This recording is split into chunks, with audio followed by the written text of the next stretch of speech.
G'day YouTube, how are you all today?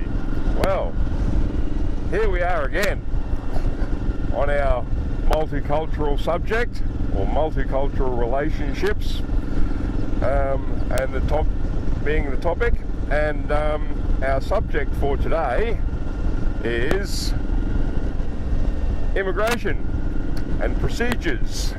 And that's probably, here in Australia, that is probably the best method of describing it would be as a procedure.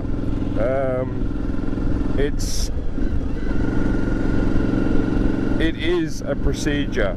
Now, before I go too much further, I have to stress, and I mean really stress this point, when it comes to immigration here in Australia, the immigration department treats every case on a case-by-case basis. So one person can apply for a visa the same as another person, but it is all slightly different depending on each person's individual needs, because they treat everything on a case-by-case basis. It makes it so a lot of what I can explain now is to be used as a bit of a guide, and that's about it. So Beth arrived here approximately 3 years ago. Now when we applied for Beth to come over to Australia from the Philippines, she came on a tourist visa.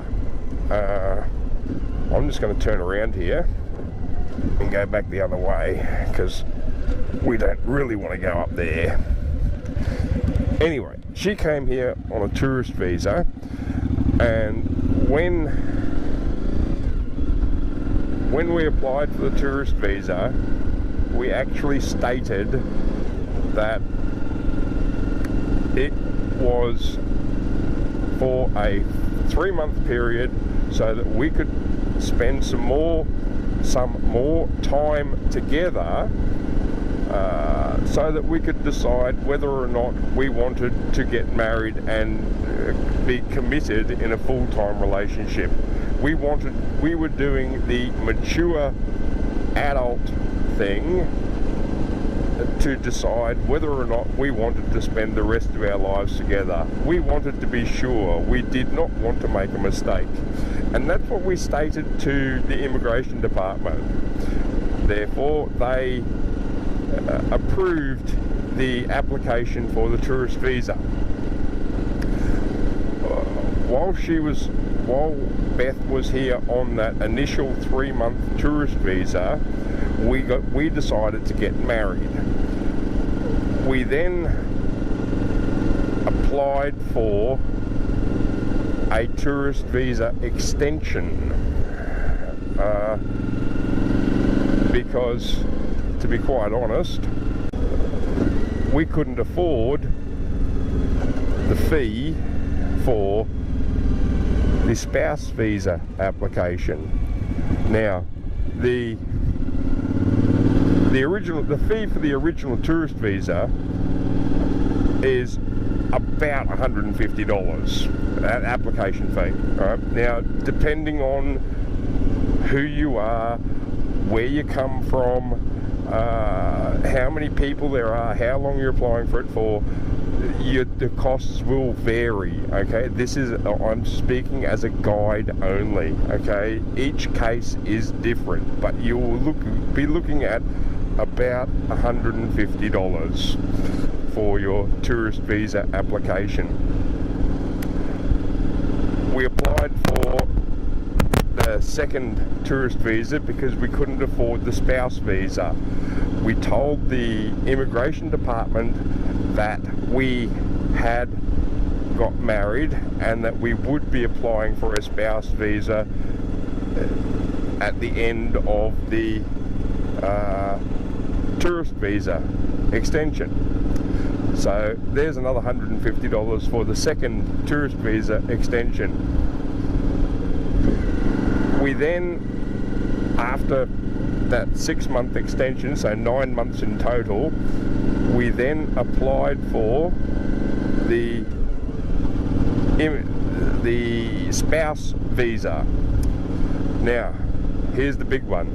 That's about $7,000. Now that is for, we are both single, Beth's got no dependent children coming across, no other dependent family members, so it was about $7,000 coming from the Philippines. From Thailand it's about the same, from Vietnam it's about the same, from the Middle East I hear it's a little more expensive. Yeah, it's so like I said, it's a guide only. Now when I say $7,000, that does not include the cost of the medicals that they're going to want. We had to pay for a medical, we had to pay for x-rays. They put an item number on it so that you can't claim on your private health insurance for the... You can't claim for the medical on your private health insurance, okay? You have to pay total. So it gets a bit expensive, but that's okay. We do all this for love. Yeah, so anyway, after 16 months, and you need all sorts of police clearances. We had to supply police clearances from every country where Beth has worked for the last 10 years. So we needed police clearances from Kuwait and Qatar, and you have to pay for that. You have to pay for the police clearances from the Philippines. You have to pay for the police clearances and NBI clearances. You have to pay for police clearances from Australia, believe it or not, even though she's only been here for a couple of years. Yeah, it's there's a lot of added expenses. In total, we're up to about $12,000 now. Now, this is just a guide. Everybody will be different, but yeah, you get the general idea. This process took 16 months. After 16 months, they finally got back in touch with us and said that although we were married and although we'd been living together for several years now, they declined it for various reasons. The immigration visa had been declined, so we then have to go to the appeals tribunal. That's another $2,000, believe it or not. Honestly, it's kind of never ending.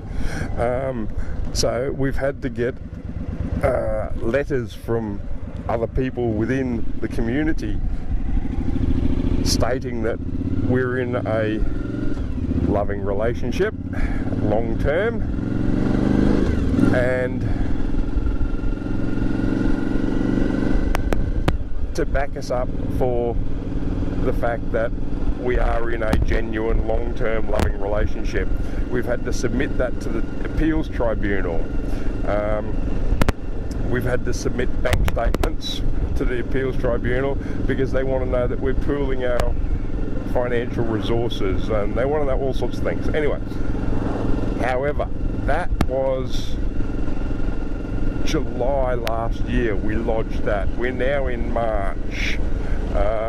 We've been led to believe that it takes approximately 12 months, if we're lucky, for the appeals tribunal to give us a decision. So yeah, so there you go. It's been almost 3 years since Beth, it's been just over 3 years since Beth originally landed here in Australia. We're still not yet at the stage where she's regarded as a resident. She's still here on a bridging visa, awaiting the outcome of a spouse visa. So there you go. That in short, that is our story, or our experience with the immigration system within Australia. Other people will have different stories because other people have different cases. I've known of cases that took 18 months and all approved. I've known of cases, one very good friend of mine who's now living in Israel because his wife was knocked back and was then banned for 5 years because they had an agent make a mistake. So be very, very careful with your agents when you pick them, because if the agent makes a mistake, you get punished and get banned for 5 years. So be very, very careful. That's my advice. All right, well, just remember, if you want to know more about multicultural relationships, we will be posting more on a hopefully more regular basis. So don't forget to subscribe. There's that button down the bottom, you know. Hit that, and don't forget to hit the little bell so that you get notified when we do make uploads. We usually do it either in a truck or on the back veranda or on a motorbike, or yeah, it's different. We're kind of a different sort of a couple, nothing like us. All right, you all have a great day, and we'll catch up with you another time, and thanks for watching. Bye for now.